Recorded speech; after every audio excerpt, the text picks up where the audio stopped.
BMC चुनाव में भाजपा ने जीत का परचम लहरा दिया है। जी हां, भाजपा बनी असली धुरंधर।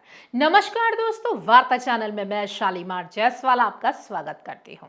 महाराष्ट्र में बीएमसी सहित 29 नगर महापालिका के लिए हुए चुनाव में बीजेपी गठबंधन ने विपक्ष का पूरी तरह सफाया कर दिया है।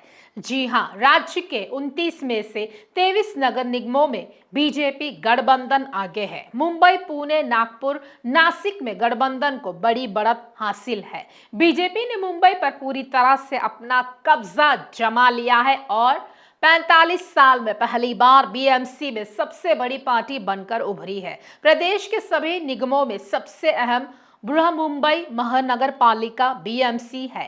बीएमसी की 227 सीटों में से बीजेपी गठबंधन को 118 सीटें मिलती दिख रही है। बीजेपी उम्मीदवार फिलहाल 90 सीटें और एकनाथ शिंदे की शिवसेना को 28 सीटों पर बढ़त है। इस तरह मुंबई पूरी तरह भगवामय होता दिख रहा है। बीएमसी चुनाव में भाजपा ने जीत का परचम लहरा दिया है।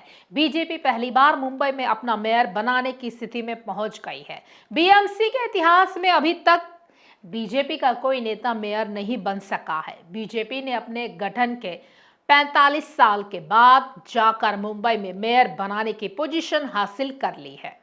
तो आइए देखते हैं बीएमसी चुनाव पर हमारी एक खास रिपोर्ट।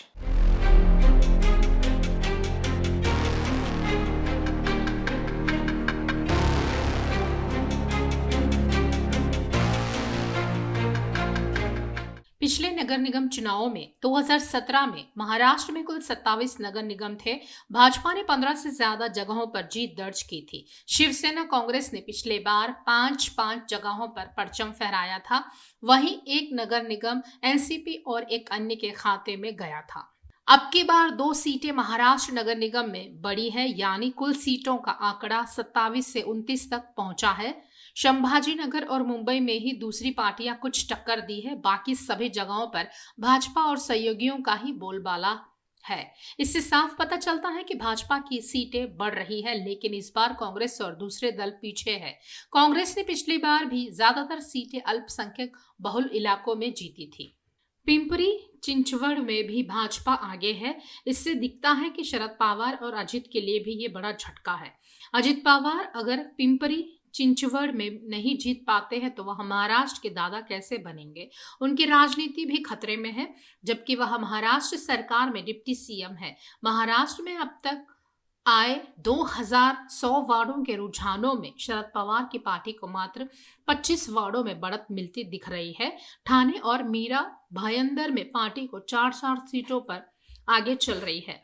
लगातार यह सवाल उठ रहा है कि क्या राज ठाकरे और उद्धव ठाकरे के हाथ मिलाने से भाजपा को नुकसान होगा, लेकिन 29 नगर निगम के नतीजों ने इस आशंका को पूरी तरह खारिज कर दिया।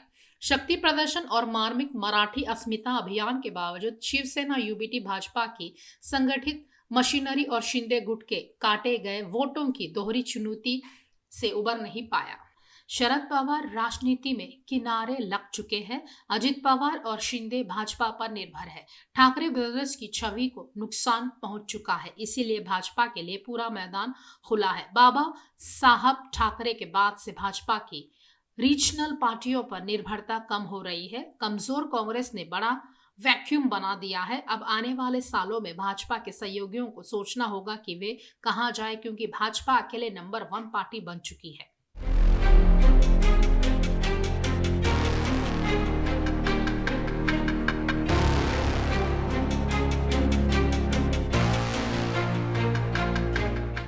खास खबरों के लिए देखते रहिए वार्ता चैनल।